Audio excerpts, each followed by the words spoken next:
యేసు రక్తమే జయం పరిచర్య ప్రైజ్ ద లార్డ్. ఆగస్టు 5వ తేదీ 2025. ఈరోజు దేవుని వాక్యము. నన్ను ప్రేమించు వారిని నేను ప్రేమించుచున్నాను, నన్ను జాగ్రత్తగా వెదుకువారు నన్ను కనుగొందురు. సామెతలు 8వ అధ్యాయం 17వ వాక్యము. అవును క్రీస్తునందు ప్రియులారా, జయ జీవితం పొందుకోవాలంటే దేవుని సన్నిధిలో ఎదురు చూడడం నేర్చుకోవాలి. యేసయ్య ప్రతి ఒక్కరిని ప్రేమిస్తున్నాడు. నీ విశ్వాసం, నీ నిరీక్షణ సన్నగిల్లుతున్న సమయంలో ధైర్యంగా ఉండు. నన్ను ప్రేమించు వారిని ఆస్తికర్తలుగా చేయుదును, వారి నిధులను నింపుదును. దేవుని వాక్యం ఇలా సెలవిస్తుంది.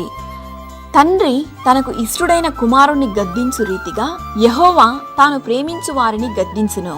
ఆయనను జాగ్రత్తగా వెదుకువారు ఆయనను కనుగొందురు.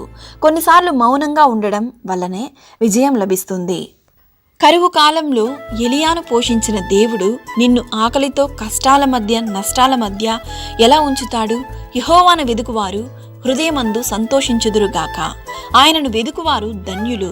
నీకు సహాయం చేయుటకు ఎవరు లేకపోతే దిగులు చెందకు, సోలిపోకు. నీ అవసరాలు దేవునికి తెలుసు. ఆయన నిన్ను చేయి విడువడు. ఆయన నీకు సహాయం అనుగ్రహించును. ఆయన నిన్ను ఆశీర్వదించి దీవించునుగాక. ఆమేన్. God bless you.